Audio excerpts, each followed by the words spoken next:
Namaku Ratna. Dari luar, kehidupanku terlihat sempurna. Aku memiliki seorang suami yang tampaknya mapan, rumah yang cukup nyaman, dan kehidupan rumah tangga yang terlihat baik-baik saja di mata orang lain. Orang-orang yang melihatku sering berkata, Ratna itu perempuan beruntung, punya suami pekerja keras, hidupnya enak.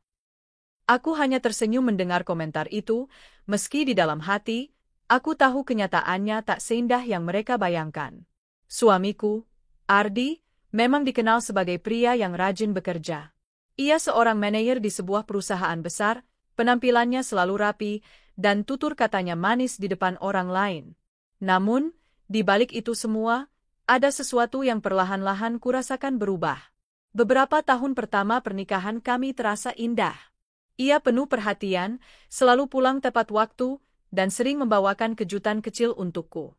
Tapi, sejak 2 tahun terakhir, aku merasa jarak di antara kami semakin lebar. Ardi semakin sering pulang larut malam, dengan alasan lembur atau rapat mendadak. Kadang ia bahkan tak pulang sama sekali dengan dalih ada perjalanan dinas mendadak keluar kota.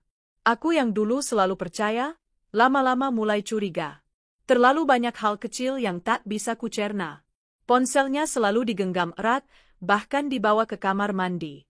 Kata sandi ponselnya sering ia ganti, dan ketika aku tanya, jawabannya selalu, itu urusan pekerjaan, rahasia kantor. Kamu nggak perlu tahu. Aku mencoba untuk tidak menaruh curiga berlebihan, mencoba berpikir positif.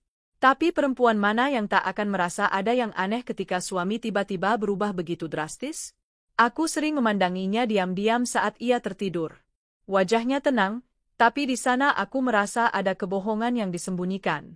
Sore itu, aku duduk di teras rumah sambil menikmati teh hangat.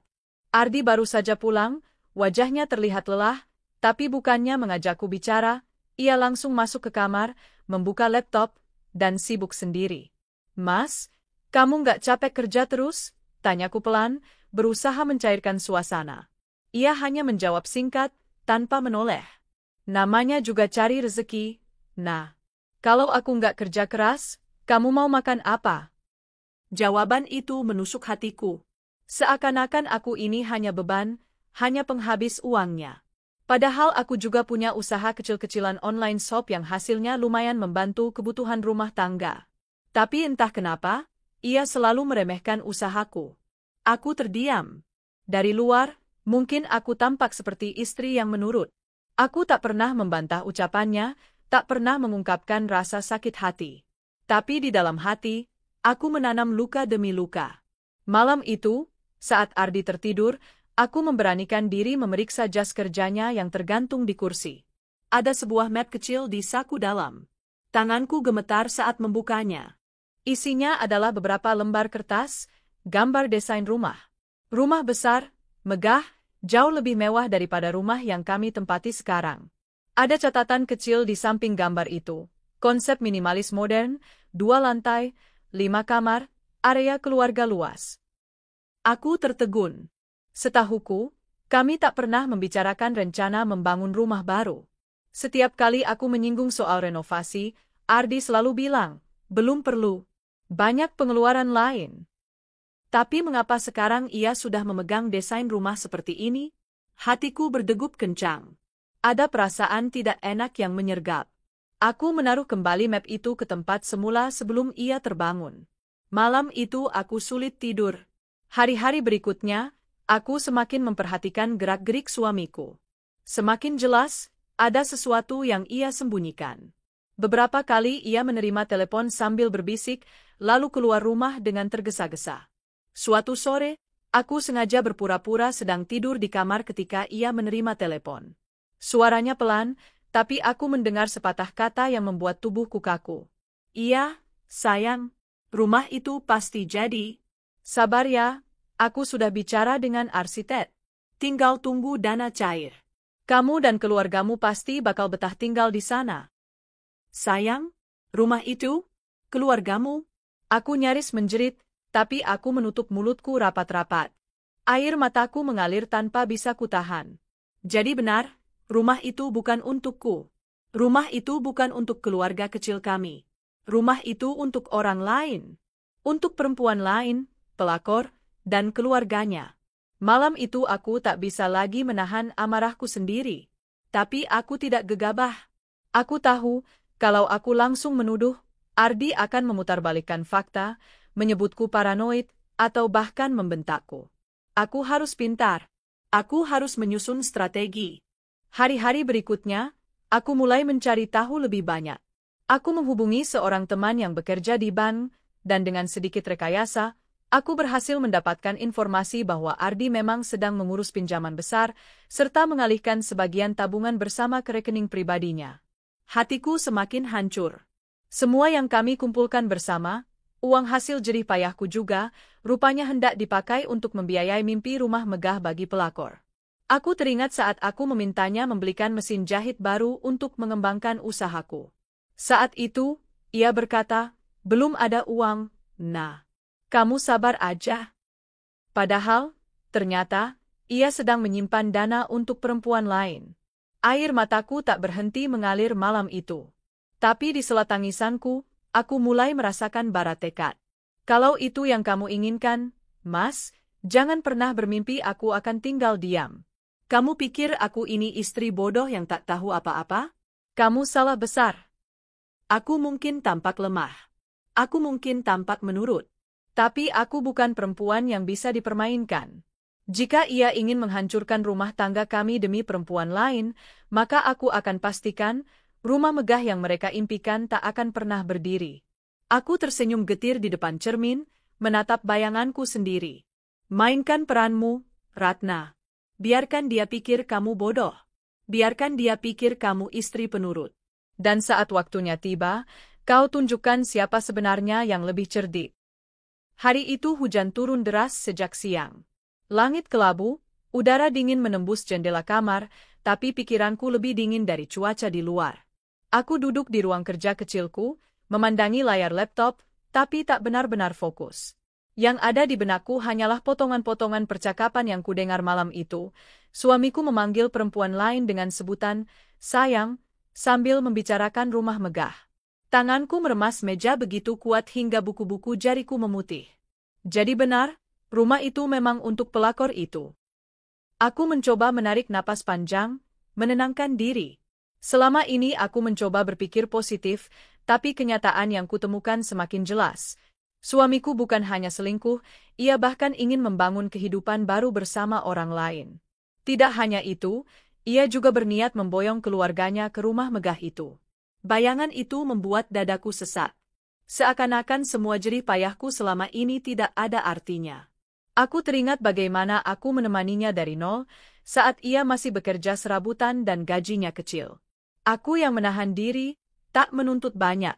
Aku yang mengatur keuangan, menabung, menghemat agar perlahan-lahan kami bisa hidup lebih baik.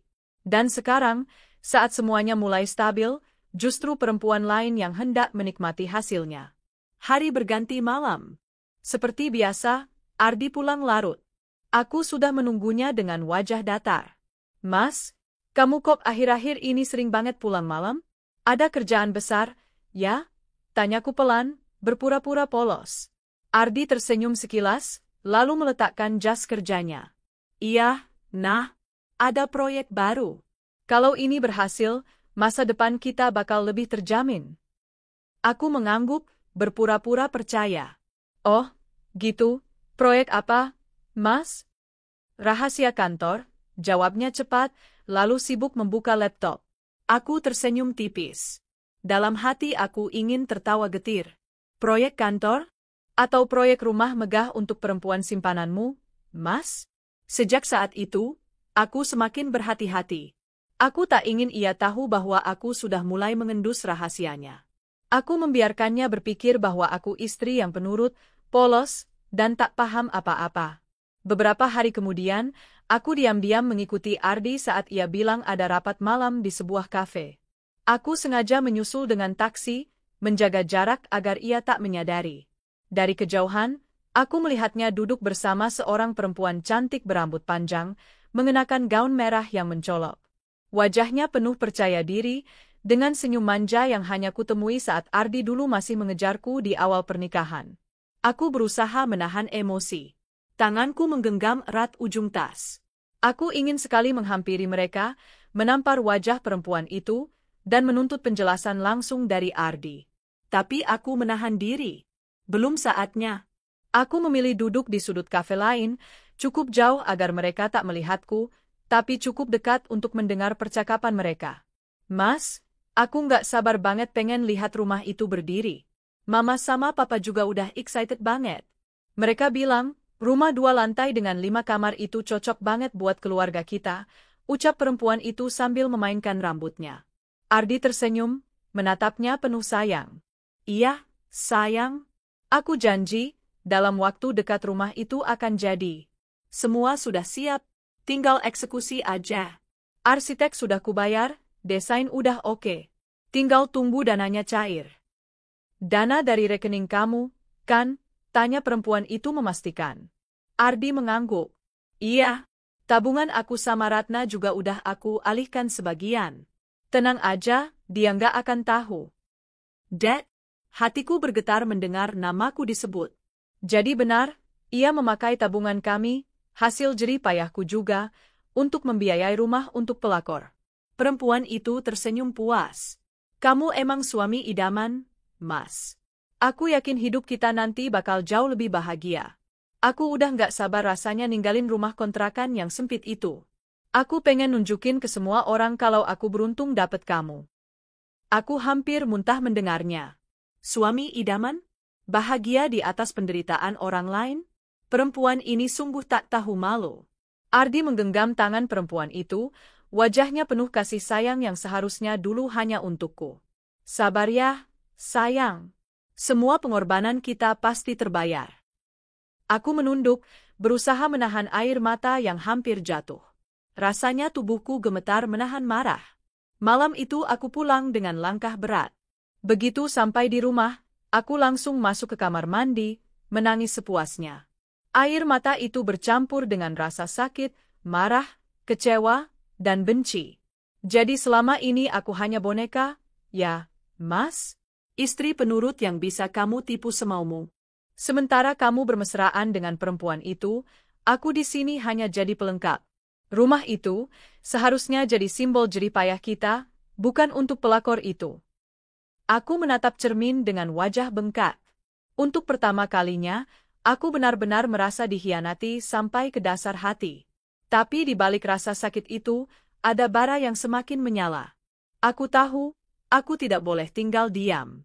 Jika aku hanya menangis, maka pelakor itu akan menang. Aku harus lakukan sesuatu.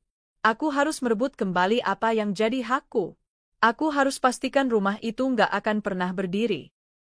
Sejak malam itu, aku mulai bergerak. Diam-diam, aku mengamati semua langkah Ardi. Aku memeriksa slip transfer yang ia simpan sembarangan di laci meja kerja. Aku menghafal nomor rekening, jumlah uang, dan bahkan jadwal pertemuannya dengan arsitek. Aku juga mulai mendekati temanku di bank, Dina, yang dulu sering membantuku membuka tabungan usaha. Dengan alasan ingin mengatur ulang keuangan keluarga, aku minta bantuan Dina untuk memeriksa saldo dan transaksi di rekening gabungan kami. Dina menatapku ragu. Ratna, kamu yakin mau lihat ini? Kadang kebenaran lebih sakit dari yang kamu kira. Aku mengangguk dengan tegas. Aku harus tahu, Din. Aku nggak mau dibohongi terus. Beberapa menit kemudian, Dina menunjukkan laporan transaksi. Mataku terbelalak. Benar saja, Ardi sudah menarik sebagian besar tabungan kami dan memindahkannya ke rekening pribadi yang tak pernah kucurigai sebelumnya. Jadi dia benar-benar serius membangun rumah itu, bisikku dengan suara serak. Dina menggenggam tanganku. Kamu harus hati-hati, Ratna. Jangan gegabah. Kalau dia sudah setegak ini, berarti dia benar-benar sudah siap meninggalkanmu. Aku tersenyum getir. Biarkan saja. Kalau dia memang ingin meninggalkan aku, silakan. Tapi aku nggak akan tinggal diam membiarkan pelakor itu menikmati hasil jerih payahku. Aku punya cara sendiri. Malam itu, aku kembali berpura-pura tak tahu apa-apa. Saat Ardi sibuk di laptopnya, aku hanya duduk di sampingnya sambil menyulam, seakan-akan aku hanyalah istri biasa yang tak mengerti urusan besar suaminya.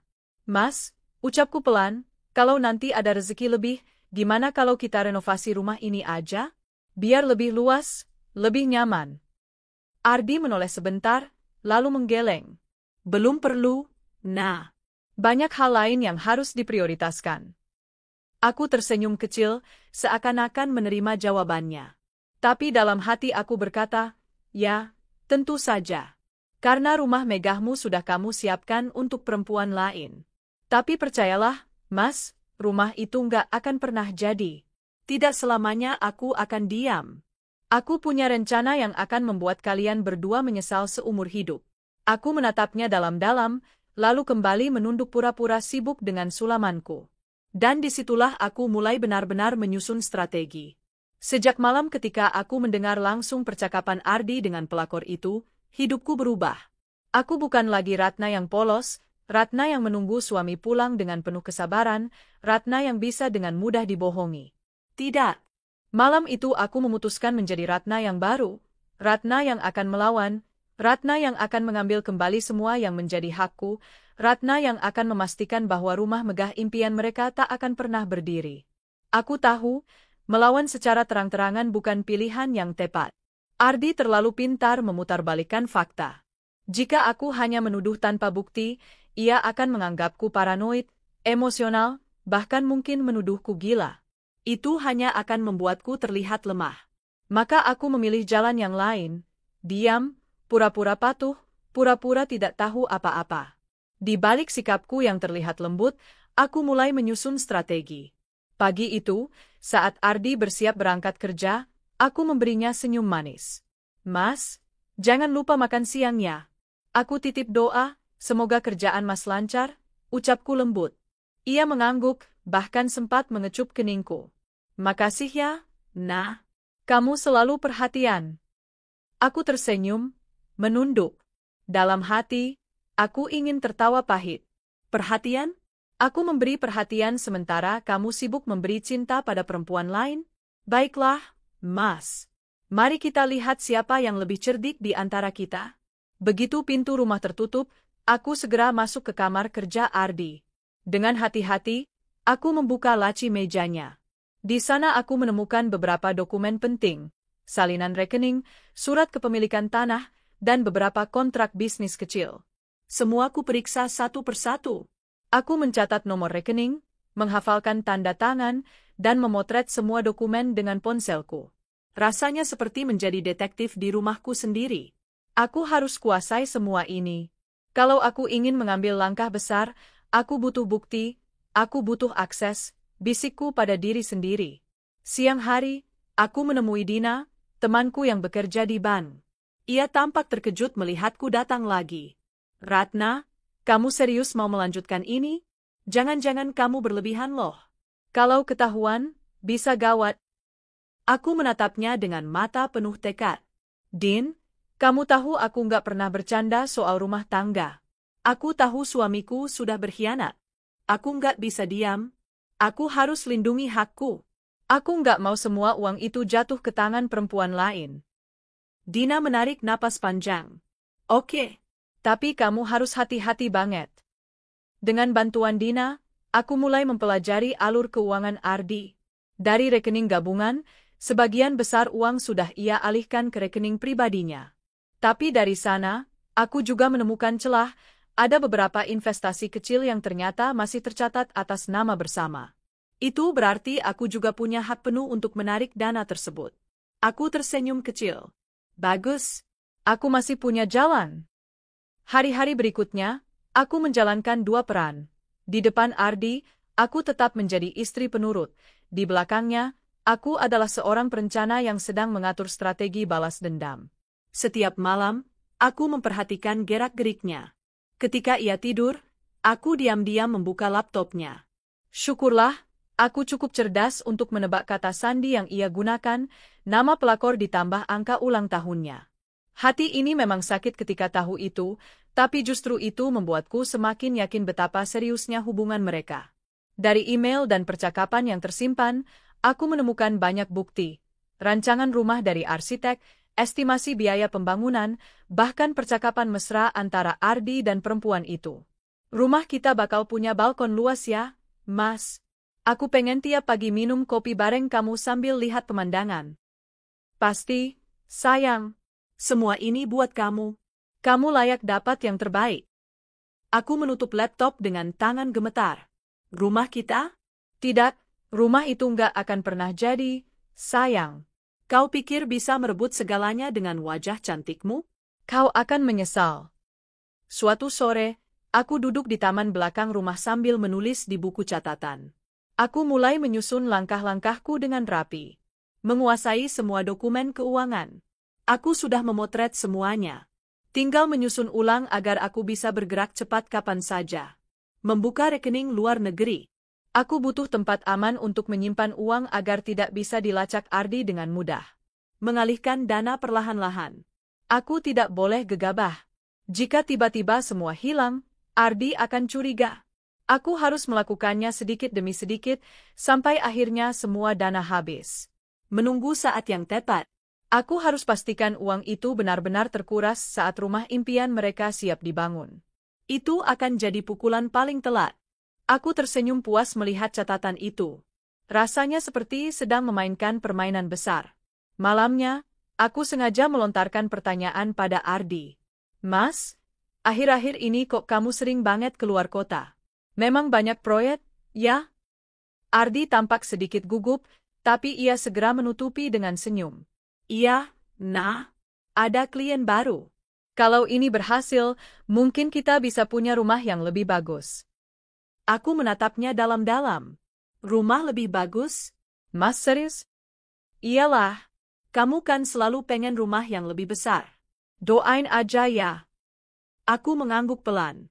Aku percaya sama Mas. Ia tersenyum lega, mungkin mengira aku tidak tahu apa-apa. Tapi dalam hati aku berbisik, iya, Mas. Aku percaya. Percaya bahwa kamu sedang menggali lubang kuburmu sendiri. Beberapa minggu berlalu. Aku mulai melaksanakan rencana tahap pertama, mengalihkan dana. Dengan alasan ingin mengembangkan usaha online shopku, aku meminta bantuan Dina untuk membuka rekening luar negeri. Aku bilang padanya aku dapat investor baru. Dina menatapku khawatir. Ratna, kamu benar-benar yakin mau melakukan ini semua sendirian? Aku menatapnya penuh tekad. Aku sudah terlalu lama jadi istri yang diam, Din. Sekarang saatnya aku ambil kembali hakku. Kalau aku nggak melindungi diriku sendiri, siapa lagi? Dina akhirnya mengangguk, meski jelas ia cemas. Perlahan-lahan, aku mulai menarik dana dari rekening bersama. Tidak dalam jumlah besar sekaligus, tapi cukup signifikan jika dilakukan terus-menerus. Ardi tidak menyadarinya, karena ia terlalu sibuk mengurus proyek rumah bersama pelakor itu. Setiap kali berhasil memindahkan sejumlah uang, aku merasa lega sekaligus puas. Rasanya seperti menusuk balik pengkhianatan mereka dengan pisau tajam. Namun, meski aku sudah menyiapkan rencana dengan rapi, aku tetap harus menjaga peranku di depan Ardi. Aku masih memasak makanan favoritnya, masih menyiapkan bajunya, masih menemaninya tertawa kecil meski hatiku hancur. Suatu malam, ia bahkan sempat berkata, "Nah, kamu istri yang baik banget. Aku beruntung punya kamu." Aku tersenyum samar, menahan tawa getir. Beruntung? Mas, kamu bahkan gak tahu kalau istri baik, inilah yang sedang menguras habis semua hartamu. Beruntung atau sial, kita lihat nanti. Waktu terus berjalan. Dari hasil intaianku, aku tahu rumah itu tinggal menunggu dana cair untuk mulai dibangun. Arsitek sudah menyiapkan rancangan akhir, bahkan bahan bangunan sudah dalam proses pemesanan. Aku tahu, inilah saatnya aku harus bergerak lebih cepat. Aku mempercepat proses pengalihan dana. Dalam 2 minggu terakhir, aku berhasil memindahkan hampir seluruh tabungan utama kami. Tinggal menunggu satu rekening besar yang menyimpan dana proyek rumah itu. Malam itu, aku duduk di depan laptop Ardi saat ia tertidur. Dengan tangan gemetar tapi mantap, aku masuk ke akun internet bankingnya menggunakan kata sandi yang sudah kuhafal. Dan dalam waktu kurang dari 15 menit, aku berhasil memindahkan dana terakhir ke rekening luar negeri atas namaku. Begitu transaksi sukses, aku menutup laptop dan menarik napas panjang. Air mataku mengalir, tapi bukan karena sedih. Ini adalah air mata lega. Akhirnya selesai. Semua uang itu sekarang ada di tanganku. Rumah itu nggak akan pernah berdiri. Aku menatap wajah Ardi yang tertidur pulas di sampingku. Ia tampak tenang, seakan-akan dunia baik-baik saja. Aku tersenyum dingin. Tidurlah, Mas. Besok saat kamu bangun, duniamu akan runtuh. Dan aku akan pergi, meninggalkanmu dengan kehancuran yang kamu buat sendiri. Malam itu udara begitu tenang. Angin berhembus lembut, suara jangkrik terdengar bersahutan. Namun di dalam kamar, jantungku berdegup kencang seperti genderang perang. Di sampingku, Ardi terlelap, wajahnya damai, sama sekali tidak menyadari badai besar yang sudah kusiapkan untuk menghancurkan hidupnya. Di layar laptop yang kupegang, tulisan, transaksi berhasil, masih menyala terang. Nominal besar yang selama ini ia simpan untuk membangun rumah megah itu kini telah resmi berpindah ke rekeningku di luar negeri. Aku menutup laptop perlahan, memastikan tidak ada jejak yang tertinggal. Aku memandang wajah Ardi sekali lagi. Mas, kamu selalu pikir aku istri bodoh, nggak ngerti apa-apa. Tapi justru karena kamu terlalu meremehkanku, aku bisa melangkah sejauh ini. Rumah yang kamu impikan bersama pelakor itu hanya akan jadi debu. Dan semua uangmu sekarang ada di tanganku. Aku menarik napas panjang, lalu berbaring dengan wajah menghadap dinding. Malam itu aku tertidur dengan perasaan puas, meski bercampur getir. Pagi harinya, Ardi bangun lebih dulu. Ia terlihat ceria, bahkan bersiul kecil saat bersiap-siap. Nah, aku ada pertemuan penting siang ini. Doain ya, biar semua lancar, katanya sambil merapikan dasinya. Aku tersenyum tipis. Tentu, Mas. Semoga semua berjalan sesuai harapanmu. Ia mengecup keningku lalu bergegas pergi. Aku menatap punggungnya yang menghilang di balik pintu. Ya, Mas. Semua akan berjalan sesuai harapanmu, atau tepatnya, harapan yang hancur lebur hari ini. Begitu ia pergi, aku segera mengemas beberapa barang penting, dokumen pribadi, perhiasan, dan beberapa pakaian. Aku tak ingin menunggu lebih lama. Aku sudah menyiapkan tiket penerbangan ke Singapura sore ini, langkah pertama untuk membuka babak baru hidupku. Sementara itu, di kantor, Ardi duduk dengan penuh semangat. Ia membuka laptop, hendak mentransfer sejumlah dana ke kontraktor sebagai tanda jadi pembangunan rumah. Namun, saat ia memasukkan password dan membuka akun banknya, matanya membelalak lebar. Saldo, 0,00 rupiah. Ia mengucek matanya, mengira itu kesalahan sistem. Ia coba refresh berkali-kali. Hasilnya tetap sama. Ia panik, buru-buru menelpon pihak bank. Selamat pagi, dengan customer service, ada yang bisa saya bantu? Suara lembut terdengar. Saya ingin konfirmasi, kenapa saldo rekening saya tiba-tiba kosong? Padahal semalam masih ada? Suara Ardi meninggi, nadanya panik. Petugas memeriksa sebentar, lalu menjawab, maaf, Pak. Berdasarkan data kami, semua dana telah ditransfer ke rekening luar negeri atas nama istri Bapak sendiri, Ratna. Dad, tubuh Ardi seketika lemas. Ia terdiam, wajahnya pucat pasi. Istri saya? Iya, Pak. Semua transaksi sah karena menggunakan akun bersama dan otorisasi yang valid. Tidak ada indikasi penipuan. Apakah Bapak ingin laporan rinci transaksi? Ardi menjatuhkan ponselnya di meja, tangannya bergetar hebat. Dunia seakan runtuh menimpanya. Uang yang ia simpan bertahun-tahun, yang ia kumpulkan demi rumah megah untuk pelakor, kini raib, dikuasai istrinya sendiri. Siang itu, teleponku berdering berkali-kali. Nama Ardi muncul di layar, tapi aku biarkan. Aku tahu ia sedang panik. Aku sengaja membuatnya merasakan kepanikan itu tanpa penjelasan. Akhirnya, ia mengirim pesan. Nah, apa maksudmu ini? Kenapa kamu ambil semua uangnya? Kamu tahu nggak itu buat apa? Aku membaca pesan itu sambil tersenyum miris. Tentu saja aku tahu, Mas. Itu buat membiayai rumah mewah bersama pelakor kesayanganmu. Namun aku tidak membalas. Biarlah ia gelisah, biarlah ia merasa ditikam dari dalam. Sore hari, aku tiba di bandara. Aku membawa koper kecil, cukup untuk memulai langkah pertama di luar negeri. Sambil menunggu di ruang tunggu, aku menulis sebuah surat panjang yang kutinggalkan di meja kerja rumah. Surat itu akan ia temukan nanti malam. Dalam surat itu kutulis, Mas Ardi, selama ini kamu pikir aku istri yang bodoh, yang selalu patuh, yang gak ngerti apa-apa. Tapi sebenarnya aku tahu semuanya. Aku tahu rumah megah itu bukan untukku. Aku tahu kamu menyiapkannya untuk pelakor itu dan keluarganya. Kamu kira aku akan diam? Kamu kira aku akan rela melihat hasil kerja keras kita dinikmati oleh perempuan murahan yang cuma bisa merayu lelaki beristri? Tidak, Mas. Aku ambil kembali semua yang jadi hakku. Jangan salahkan aku. Aku hanya melindungi diriku sendiri.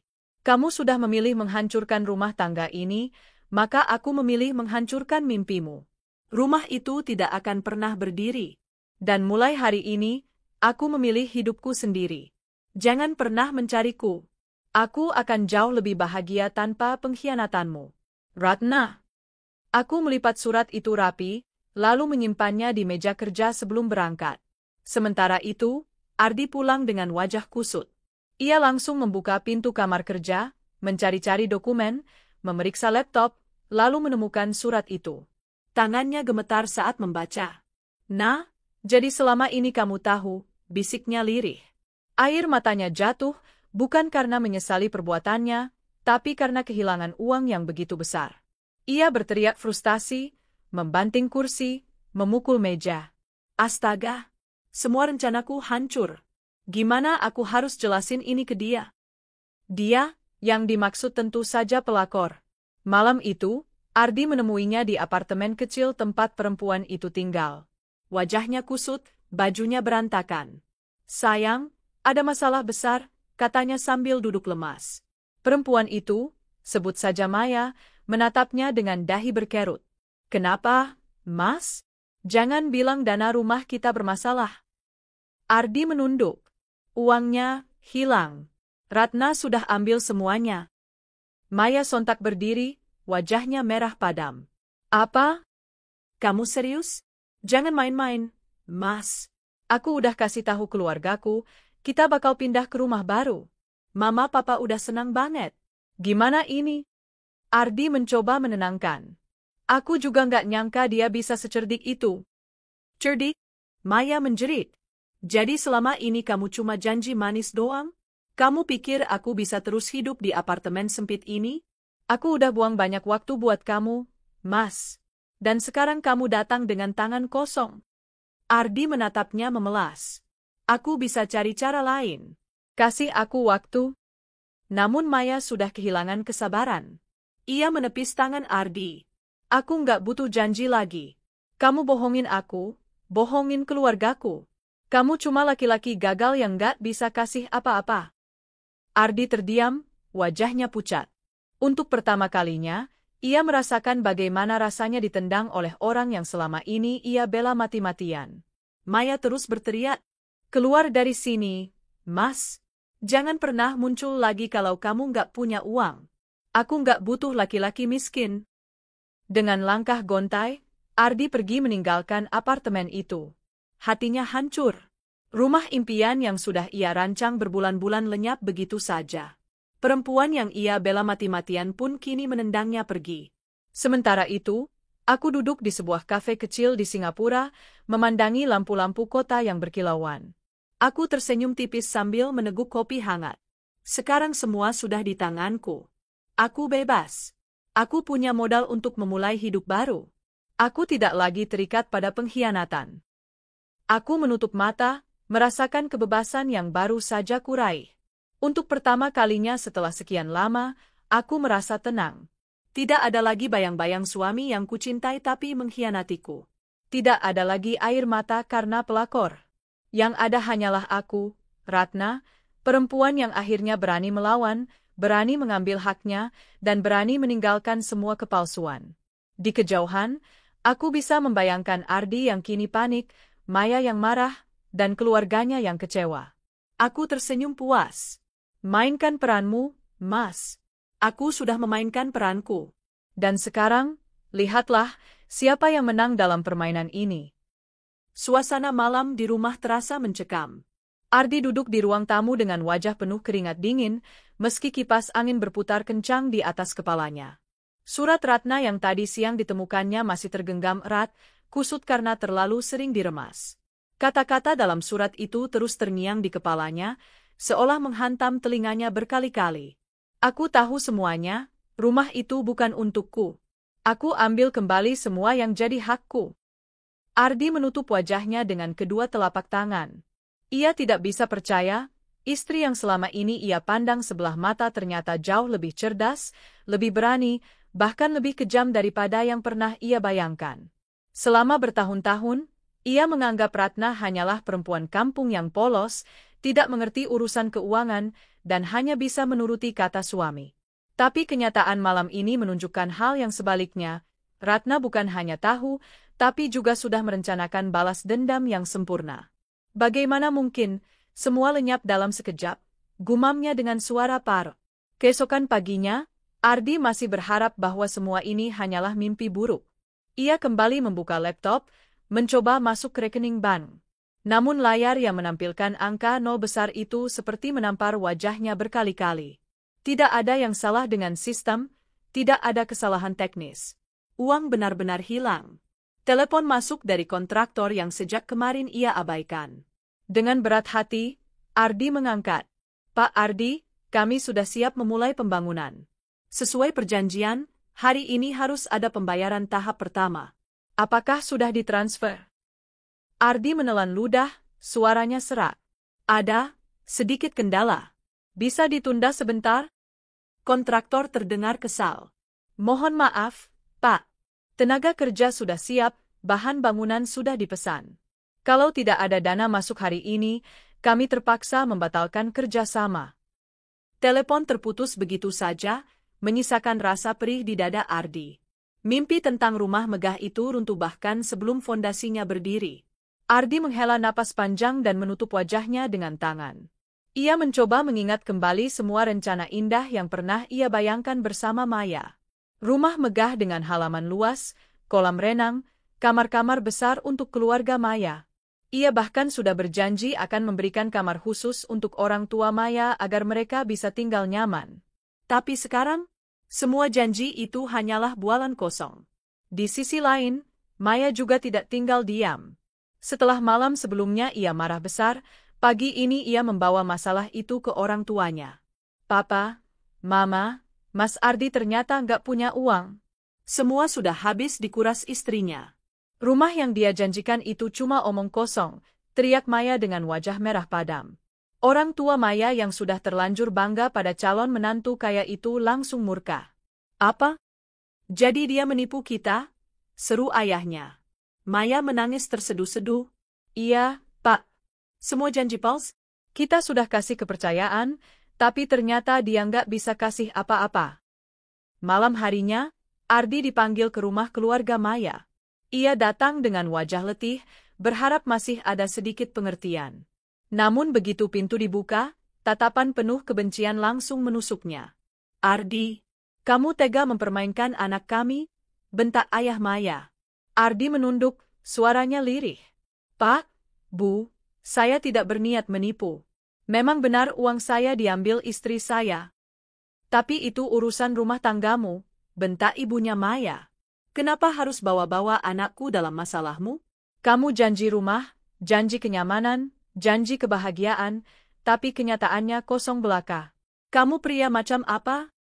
Ardi hanya bisa terdiam. Dadanya terasa sesat. Maya menatapnya penuh kebencian, tanpa sedikit pun sisa kasih sayang. Aku nggak mau lihat kamu lagi, Mas. Semua sudah berat. Pergi dari hidupku. Dengan terhuyung-huyung, Ardi keluar dari rumah itu. Hatinya hancur berkeping-keping. Hari-hari berikutnya semakin buruk. Berita tentang perselingkuhannya mulai bocor ke telinga rekan kerja. Ada seseorang, entah siapa, yang dengan sengaja menyebarkan kabar bahwa Ardi bukan hanya selingkuh, tapi juga bangkrut karena ditinggalkan istrinya. Bisikan-bisikan mulai terdengar setiap kali ia masuk kantor. Ardi yang katanya mau bangun rumah buat selingkuhannya. Malah dihabisin duitnya sama istrinya sendiri. Kasihan banget, jadi bahan tertawaan. Pantas aja istrinya kabur, laki-laki kayak gitu nggak bisa dipercaya. Ardi berusaha menahan malu, tapi semakin lama bisikan itu berubah menjadi sikap terang-terangan. Atasannya memanggilnya ke ruang kerja. Ardi, reputasimu sudah tercoreng. Klien mulai meragukan integritasmu. Perusahaan tidak bisa mempertahankan karyawan dengan citra buruk seperti ini. Maaf, kamu resmi diberhentikan. Kalimat itu menghantamnya seperti palu godam. Ia bukan hanya kehilangan uang dan cinta, tapi juga pekerjaan. Di rumah, Ardi duduk sendirian. Rumah yang dulu terasa hangat kini seperti penjara dingin. Foto-foto keluarga yang masih terpajang di dinding hanya menambah perih di hatinya.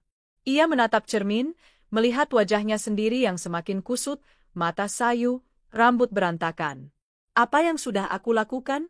Semua hancur karena kesalahanku sendiri. Namun rasa sesal itu datang terlambat. Ratna sudah pergi jauh, membawa seluruh harta. Maya dan keluarganya menendangnya. Rekan kerja membencinya. Atasannya memecatnya. Hidupnya kini benar-benar runtuh. Sementara itu, jauh di negeri seberang, Ratna duduk di sebuah ruang pertemuan kecil. Ia tersenyum puas melihat laporan dari konsultan bisnis yang ia sewa. Modal yang ia bawa dari rekening Ardi kini siap diputar menjadi investasi nyata. Dengan dana sebesar ini, ibu bisa membuka cabang usaha kuliner di 3 lokasi sekaligus. Pasarnya menjanjikan, jelas konsultan itu. Ratna mengangguk mantap. Baik, lakukan. Aku ingin mulai secepatnya. Dalam hatinya, ia bersyukur karena akhirnya bisa keluar dari lingkaran penderitaan. Ia memilih jalannya sendiri, tanpa bergantung pada suami yang tak setia. Ardi, di sisi lain, semakin terpuruk. Berhari-hari ia mencoba menghubungi Ratna, mengirim pesan panjang penuh rayuan dan permintaan maaf. Nah, maafkan aku. Aku hilaf. Aku janji akan berubah. Tolong kembalikan uangnya, setidaknya sebagian. Aku butuh untuk hidup.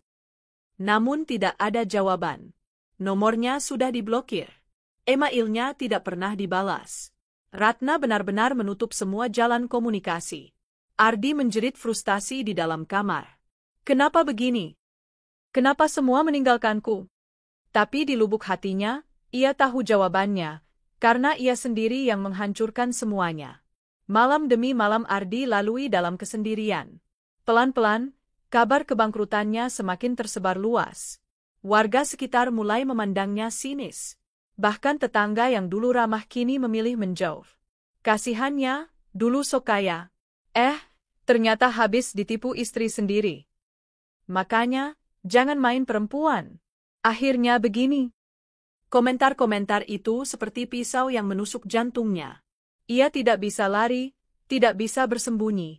Ardi mencoba mencari pekerjaan baru, tapi tak ada yang mau menerima. Nama baiknya sudah tercemar. Semua orang menganggapnya pengkhianat yang gagal menjaga rumah tangga, sekaligus pria tidak becus dalam urusan keuangan. Suatu malam, Ardi duduk di teras rumah kosong itu, memandangi langit gelap. Hujan turun deras, membasahi wajahnya. Ia menatap kosong, kehilangan arah. Ratna, kamu berhasil mengalahkanku. Kamu pintar sekali. Aku kira kamu perempuan lemah. Ternyata kamu jauh lebih kuat daripada yang bisa kubayangkan. Air matanya bercampur dengan air hujan. Untuk pertama kalinya, ia benar-benar merasa hancur. Rumah megah yang dulu ia impikan hanya tinggal kenangan. Pelakor yang dulu ia bela mati-matian meninggalkannya. Uang yang ia kumpulkan bertahun-tahun lenyap. Karirnya runtuh. Dan ia hanya bisa menatap kehancuran itu dengan penyesalan yang tak berujung. Pagi itu, suasana rumah keluarga Maya jauh berbeda dari biasanya. Jika biasanya dipenuhi tawa riang dan obrolan tentang rencana masa depan, tentang rumah baru, perabot mewah, dan pesta syukuran, kini rumah itu sunyi. Hanya suara kipas angin tua yang berderit memecah keheningan. Maya duduk di ruang tamu dengan wajah kusut, matanya sembab karena menangis semalaman. Di depannya, sang ibu bolak-balik berjalan gelisah, sementara ayahnya duduk di kursi dengan wajah muram, menatap kosong ke arah televisi yang sengaja dibiarkan mati. Papa, gimana ini? Mas Ardi nggak punya apa-apa lagi. Semua janji dia palsu. Maya mulai lagi dengan nada tinggi. Ibunya langsung menyambar, sudah mama bilang dari awal. Jangan mudah percaya sama laki-laki beristri. Sekarang lihat akibatnya, kita dipermalukan. Maya terisak, memegangi kepalanya. Tapi Mas Ardi kelihatannya sungguh-sungguh, Dia yang bilang sudah punya tabungan, sudah siap bangun rumah buat kita. Aku percaya.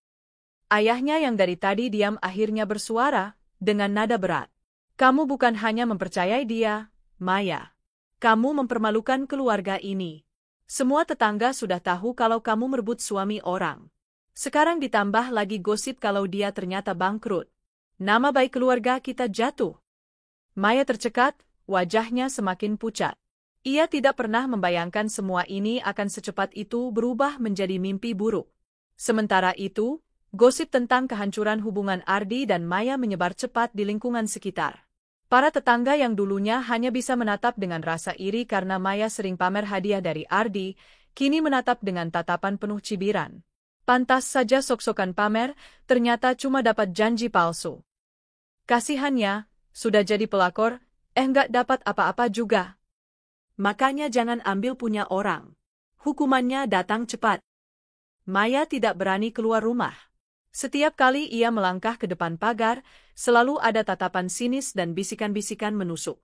Ia merasa seperti diasingkan di tempat yang dulunya ia kuasai. Hari itu, Ardi mencoba sekali lagi menemui Maya. Dengan wajah kusut dan pakaian seadanya, ia berdiri di depan rumah Maya. Ia mengetuk pintu, berharap Maya masih mau berbicara. Namun begitu pintu terbuka, yang muncul bukan Maya, melainkan ibunya. Wajahnya penuh amarah. Ngapain kamu datang lagi ke sini? Mau nipu anak saya lagi, bentaknya. Bu, tolong, saya benar-benar sudah hancur. Saya cuma mau bicara sama Maya. Saya butuh dukungannya, Ardi memohon, matanya berkaca-kaca. Ibunya Maya mendengus sinis. Dukungan? Kamu pikir anak saya masih mau dukung laki-laki gagal seperti kamu? Uang nggak punya, kerjaan hilang, rumah nggak jadi. Kamu ini cuma beban. Jangan harap anak saya hidup sengsara karena ikut kamu. Ardi terdiam, dadanya sesak mendengar kata-kata itu. Sebelum ia bisa bicara lagi, pintu langsung dibanting keras di depan wajahnya. Di dalam rumah, Maya yang mendengar percakapan itu hanya bisa duduk termenung. Hatinya berkecamuk. Ada bagian kecil dalam dirinya yang masih peduli pada Ardi, mengingat janji-janji manis dan perhatian yang pernah ia dapat. Tapi suara orang tuanya terlalu keras di telinga. Dia nggak bisa kasih apa-apa. Dia cuma membawa malu. Maya menutup wajahnya dengan kedua tangan, menangis sejadi-jadinya. Ia tahu, ia kini terjebak. Ardi sudah bukan lagi pelarian yang bisa diandalkan. Semua orang sudah tahu hubungan mereka, dan hampir semua orang membencinya. Tak berhenti di situ, masalah lain datang. Ayah Maya yang selama ini bekerja sebagai pegawai pemerintahan mulai mendapat cibiran dari rekan-rekannya. Ada yang terang-terangan menyindir soal anaknya yang menjadi pelakor. Pak, anak bapak katanya mau dibikinin rumah mewah, kok sekarang gosipnya gagal, ya? Hati-hati, Pak. Nama baik bapak bisa tercoreng kalau terus begini. Ayah Maya semakin tertekan. Ia pulang kerja dengan wajah kusam, marah-marah tanpa sebab. Ini semua gara-gara kamu, Maya. Kalau kamu nggak ikut campur rumah tangga orang, nggak akan begini. Karir papa jadi taruhan. Maya hanya bisa terisak. Ia merasa disalahkan dari segala arah. Hari berganti minggu, kehidupan Maya semakin sulit. Ardi benar-benar jatuh miskin, tidak bisa lagi memberinya uang belanja seperti dulu. Segala barang mewah yang pernah diberikan Ardi, tas, sepatu, perhiasan, perlahan-lahan ia jual untuk menyambung hidup. Namun tetap saja, hasil penjualan itu tidak cukup. Maya yang dulu terbiasa hidup enak tanpa bekerja, kini harus merasakan pahitnya kekurangan. Aku lapar, ada makanan nggak? Tanya adiknya suatu sore. Maya menggigit bibir. Ia hanya bisa mengeluarkan sebungkus mie instan dari lemari dapur. Cuma ini, Dik, nanti kita makan bareng-bareng. Ibunya masuk dan melihat itu, wajahnya muram. Beginikah hidup kita sekarang? Dulu kita selalu bangga punya anak cantik yang dikejar lelaki kaya. Sekarang, kita makan mie instan tiap hari. Maya tidak sanggup menjawab. Air matanya jatuh lagi. Sementara itu, berita tentang perselingkuhannya semakin luas. Media sosial mulai ramai membicarakan. Ada akun gosip yang mengunggah cerita tentang seorang perempuan yang merebut suami orang, tapi akhirnya tidak dapat apa-apa selain aib. Foto-foto Maya bersama Ardi, yang dulu ia pamerkan dengan bangga, kini jadi bahan olok-olok. Kolom komentar dipenuhi cemoohan. Cantik tapi otaknya kosong, jadi pelakor malah buntung. Karma cepat banget ya. Pantes ditinggal miskin, siapa suruh ambil suami orang. Maya membaca komentar itu dengan tangan gemetar. Jantungnya berdegup kencang, matanya panas. Ia merasa seluruh dunia bersekongkol untuk menjatuhkannya. Malam itu, di kamar gelap, Maya menatap cermin. Wajah cantiknya masih ada, tapi sorot matanya kehilangan cahaya. Bibirnya pucat, rambutnya berantakan. "Kenapa hidupku jadi begini?" bisiknya lirih. "Dulu aku kira aku sudah menemukan jalan pintas untuk bahagia. Ternyata aku justru menghancurkan diriku sendiri." Tangisnya pecah lagi. Hari-hari berikutnya, tekanan semakin keras. Tetangga mulai benar-benar mengucilkannya. Tidak ada yang mau menyapa, bahkan anak-anak kecil dilarang bermain dekat rumahnya. "Jangan dekat-dekat rumah itu. Mereka keluarga pelakor," bisik seorang ibu pada anaknya. Maya mendengar itu, hatinya seperti disayat. Ia tidak hanya kehilangan cinta, tapi juga kehilangan harga diri, kehilangan tempat di masyarakat. Sementara itu, Ardi yang semakin terpuruk mulai jarang terlihat. Ia seperti menghilang. Ada kabar bahwa ia terjerumus ke dalam utang karena mencoba meminjam sana-sini untuk bertahan hidup. Keluarga Maya semakin yakin bahwa mereka harus benar-benar menjauh darinya. Maya sendiri tidak tahu lagi harus bagaimana. Hidupnya terasa buntu. Ia pernah bermimpi punya rumah megah, kehidupan serba enak tanpa kerja. Tapi yang ia dapat hanyalah kehancuran. Di sisi lain, jauh di negeri seberang, Ratna justru semakin bersinar. Usaha kuliner yang ia buka dengan modal hasil kerja keras bertahun-tahun, dan uang yang ia amankan sebelum Ardi sempat menghamburkannya, mulai berkembang pesat. Di sebuah kafe yang baru ia buka, Ratna tersenyum bahagia melihat antrian pelanggan. "Inilah hidup yang pantas aku jalani. Bukan hidup dalam penghinaan." Ratna tahu, dari kejauhan Ardi dan Maya mungkin sedang terpuruk. Tapi ia tidak merasa bersalah. Semua itu adalah buah dari perbuatan mereka sendiri. Dan memang benar, di rumah sederhana itu, Maya hanya bisa termenung. Malam semakin larut, suara jangkrik menggema di luar. Ia duduk memeluk lutut di sudut kamarnya, menangis tanpa suara. Ia akhirnya sadar, semua yang ia perjuangkan bersama Ardi tidak ada artinya. Cinta yang ia kira akan membawanya ke kebahagiaan, justru menyeretnya ke jurang paling gelap dalam hidupnya. Kini ia dan keluarganya hidup dalam penyesalan, dalam cibiran masyarakat, dalam kesulitan ekonomi. Dan tidak ada jalan keluar yang mudah. Malam itu hujan deras mengguyur kota. Air mengalir deras di jalanan, membuat suasana semakin muram. Di sebuah kontrakan sempit di pinggiran kota, Ardi duduk termenung dengan pakaian basah kuyup. Tatapannya kosong, rambutnya kusut, dan wajahnya penuh kelelahan.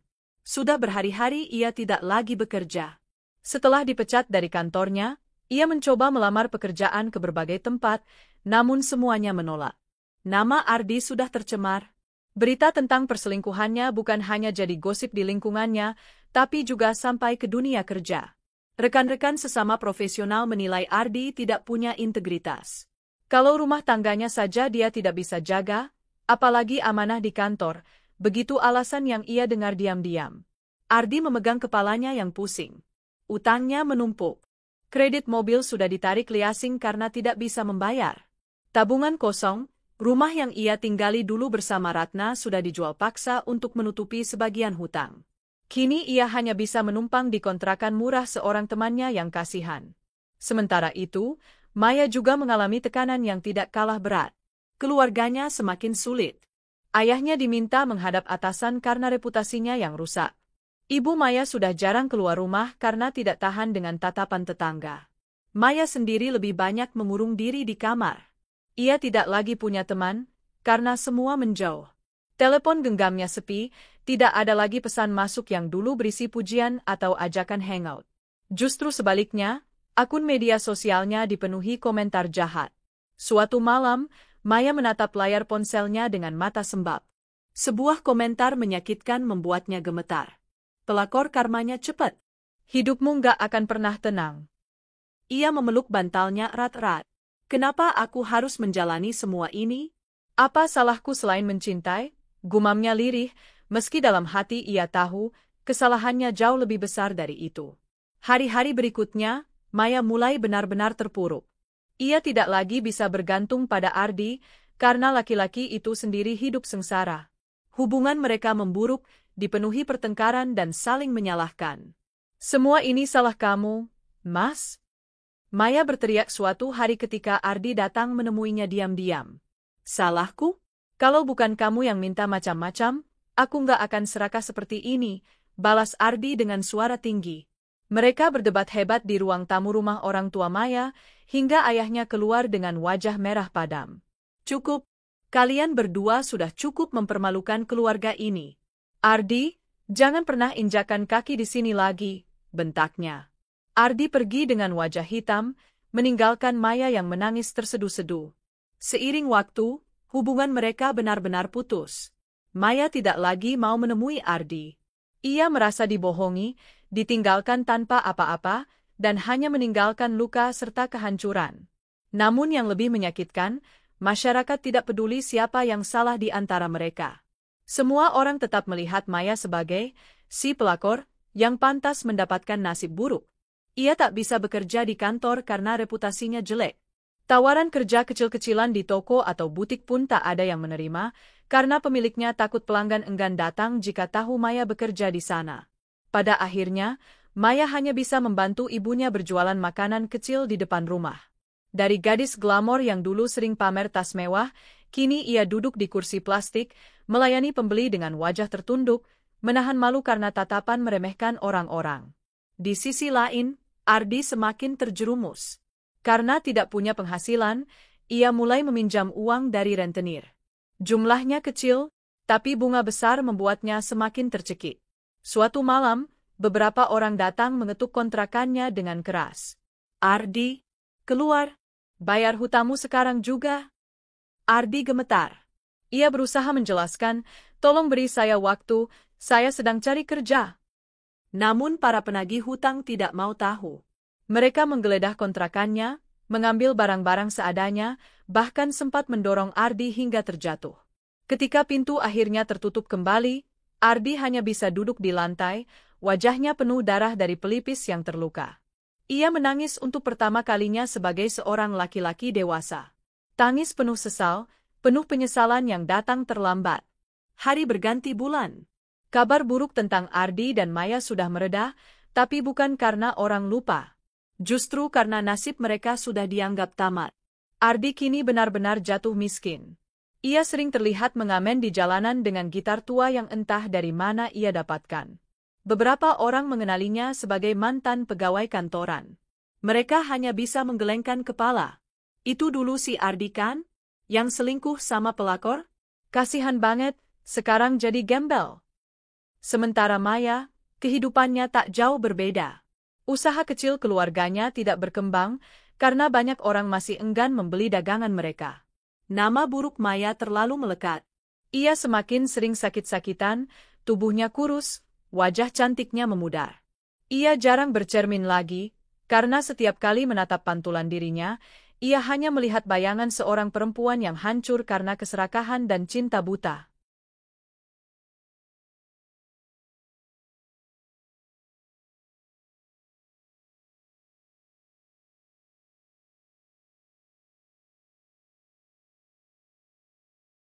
Dan di tempat jauh, Ratna justru bersinar semakin terang. Usahanya berkembang pesat. Dari satu kafe, kini ia punya 2 cabang baru. Ia punya banyak karyawan, hidupnya penuh tawa bersama sahabat-sahabat baru di negeri orang. Ratna kadang teringat masa lalunya, tapi ia tidak lagi merasa sakit. Semua luka sudah digantikan dengan keberhasilan. Ia tidak perlu lagi menoleh ke belakang. Dulu aku pernah menangis karena dikhianati, katanya pada sahabatnya suatu sore. Tapi lihatlah sekarang. Tuhan membalas dengan cara yang luar biasa. Aku tidak kehilangan apa-apa, justru aku mendapat lebih banyak. Suatu hari, Berita mengejutkan datang. Ardi tertangkap polisi karena terlibat kasus penipuan kecil-kecilan. Terdesak kebutuhan, ia mencoba menipu orang dengan menawarkan proyek fiktif, tapi akhirnya dilaporkan. Berita itu kembali jadi pembicaraan. Sudah jatuh, tertimpa tangga juga. Kasihan. Tapi memang pantas. Hidupnya penuh tipu daya sejak dulu. Ardi harus menjalani hukuman. Di balik jeruji, ia hanya bisa termenung, menyalahkan dirinya sendiri. Tidak ada lagi yang datang menjenguk. Ratna sudah lama pergi, Maya pun enggan. Ia benar-benar sendirian. Maya mendengar kabar itu dengan hati yang semakin remuk. Ia sadar, jalannya dengan Ardi benar-benar buntu. Harapannya yang dulu begitu tinggi, hancur berkeping-keping. Dalam diam, ia sering berkata pada dirinya sendiri, "Seandainya aku tidak serakah. Seandainya aku tidak merebut dia dari istrinya. Mungkin hidupku tidak akan sehancur ini." Tapi penyesalan tidak bisa mengubah masa lalu. Ia hanya bisa menanggung akibatnya. Akhirnya, Maya memilih pergi dari kota itu. Ia merasa tidak sanggup lagi hidup di tempat yang penuh cibiran. Ia merantau ke kota lain, bekerja seadanya, mencoba memulai hidup baru. Namun bayangan masa lalunya selalu menghantuinya. Di setiap langkah, ia merasa seperti orang asing yang kehilangan segalanya. Sementara Ratna, dalam sebuah wawancara bisnis yang dimuat di majalah internasional, tersenyum penuh percaya diri. "Hidup kadang membawa kita ke titik terendah," katanya. "Tapi jika kita tidak menyerah, titik terendah itu justru jadi batu loncatan menuju puncak yang lebih tinggi." Ratna adalah bukti nyata. Dari perempuan yang dulu selalu direndahkan, ia bangkit menjadi sosok yang sukses dan mandiri. Sedangkan Ardi dan Maya, mereka adalah bukti nyata bahwa pengkhianatan dan keserakahan hanya akan membawa pada kehancuran. Rumah megah yang mereka impikan tidak pernah ada. Yang ada hanyalah kehancuran, air mata, dan penyesalan yang tidak akan pernah hilang. Kehidupan Ardi berakhir dalam kemiskinan dan penjara. Kehidupan Maya berakhir dalam kesepian, diasingkan, dan penuh penyesalan. Sementara Ratna melangkah ke masa depan yang lebih cerah, membuktikan bahwa ketulusan dan kesabaran akhirnya membuahkan hasil. Karma sudah bekerja. Semua yang berkhianat, hancur. Semua yang tulus, justru menang. Waktu terus berjalan, tak peduli seberapa keras manusia ingin menghentikannya. Seperti sungai yang terus mengalir ke laut, hidup pun membawa setiap orang ke tujuan akhirnya. Dan bagi Ardi, Maya, serta Ratna, alur kehidupan mereka telah jelas. Siapa yang setia dan sabar, siapa yang serakah, siapa yang penuh pengkhianatan. Di negeri asing tempat ia menata ulang kehidupannya, Ratna kini dikenal sebagai perempuan kuat yang inspiratif. Artikel tentang perjalanannya bahkan pernah dimuat di salah satu majalah bisnis internasional dengan judul "Bangkit dari Pengkhianatan. Perempuan Indonesia yang Sukses di Perantauan." Ratna tidak pernah membanggakan penderitaan masa lalunya. Namun ia tidak menutupinya. Dalam setiap wawancara, ia selalu berkata dengan tenang, "Aku pernah jatuh karena dikhianati, tapi aku memilih untuk bangkit. Tidak ada gunanya mengutuk masa lalu. Yang penting, bagaimana kita menjadikan luka sebagai bahan bakar untuk bergerak maju." Usahanya terus berkembang. Kafe-kafe yang ia bangun kini menjadi brand populer di kalangan anak muda. Bukan hanya itu, Ratna juga mulai mengembangkan lini bisnis baru di bidang fashion. Ia mempekerjakan banyak orang, sebagian di antaranya adalah perempuan yang pernah mengalami kisah pahit serupa dengannya, ditinggalkan, disakiti, atau dikhianati. Baginya, memberi kesempatan pada mereka adalah cara untuk membayar rasa sakit yang dulu ia alami. Ia ingin menjadi bukti bahwa perempuan yang hancur bisa kembali berdiri, bahkan lebih tinggi dari sebelumnya.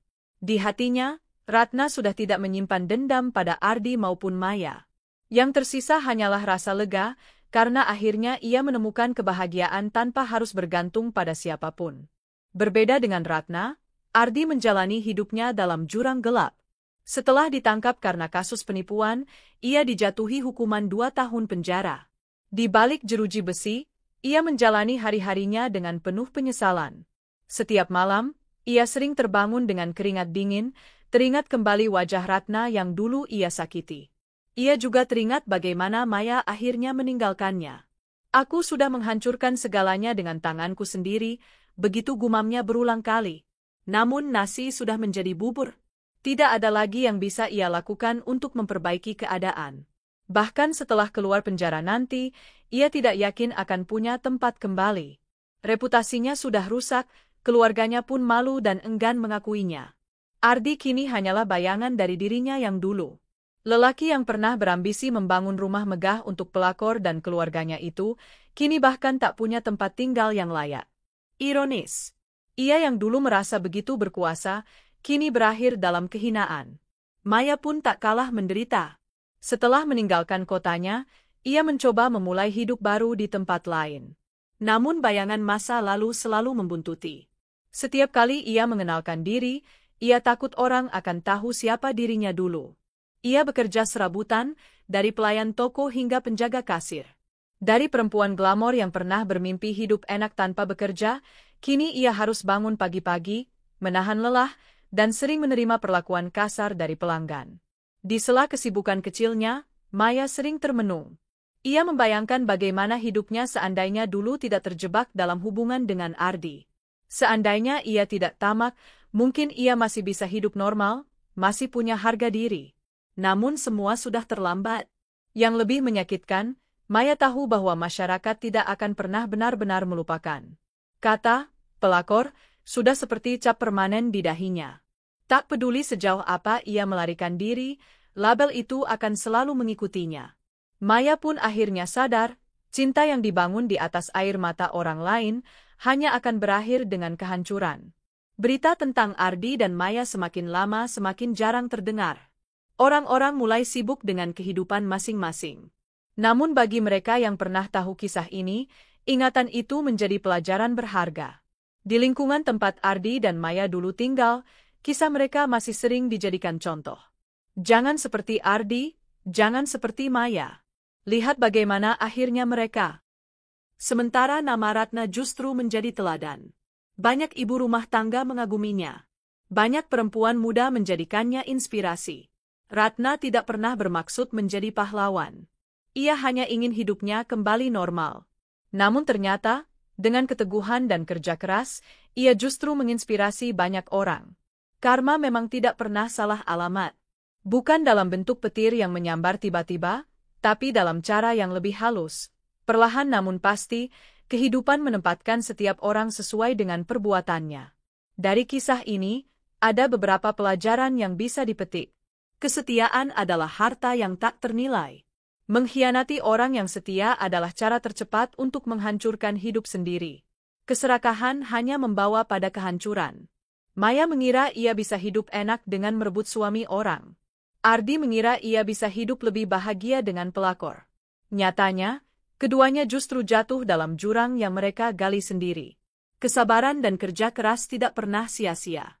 Ratna adalah bukti nyata. Meski sempat hancur, ia tidak menyerah.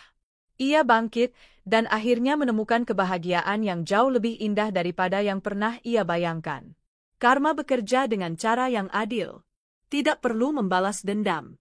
Waktu akan menunjukkan siapa yang benar-benar menang dan siapa yang harus menanggung akibat perbuatannya. Pada akhirnya, tiga tokoh ini berjalan ke arah yang berbeda. Ratna melangkah ke masa depan dengan kepala tegak, meninggalkan masa lalu yang kelam dan membangun kehidupan baru yang penuh cahaya. Ardi berjalan terseok-seok dalam kegelapan, terperangkap dalam penyesalan, kehilangan segalanya karena kesalahannya sendiri. Maya hidup dalam bayangan, selalu dihantui masa lalu, dan tak pernah bisa benar-benar melepaskan label buruk yang menempel padanya. Tiga jalan, tiga nasib, satu pelajaran besar, hidup akan selalu membalas sesuai dengan apa yang kita tanam. Ratna pernah berkata pada dirinya sendiri saat menutup lembaran lama kehidupannya. Aku tidak akan pernah membiarkan masa lalu mendefinisikan siapa aku. Aku lebih dari sekadar korban pengkhianatan. Aku adalah perempuan yang bisa bangkit, dan aku akan terus berjalan ke depan. Dan benar, Ratna kini bukan lagi perempuan yang pernah ditinggalkan. Ia adalah pemenang sejati dalam kisah ini. Kisah ini mungkin berakhir di sini, tapi jejaknya akan selalu ada. Jejak seorang perempuan yang dikhianati namun memilih bangkit. Jejak seorang lelaki yang tamak dan hancur oleh kesalahannya sendiri. Jejak seorang perempuan lain yang serakah, tapi akhirnya hanya mendapat penyesalan. Hidup selalu memberi pilihan. Dan apapun yang kita pilih, itulah yang akan membentuk nasib kita. Pada akhirnya, cerita ini mengajarkan satu hal. Jangan pernah menghancurkan kebahagiaan orang lain demi kebahagiaanmu sendiri, karena kebahagiaan yang kau rebut bukanlah kebahagiaan sejati, melainkan jalan menuju kehancuran.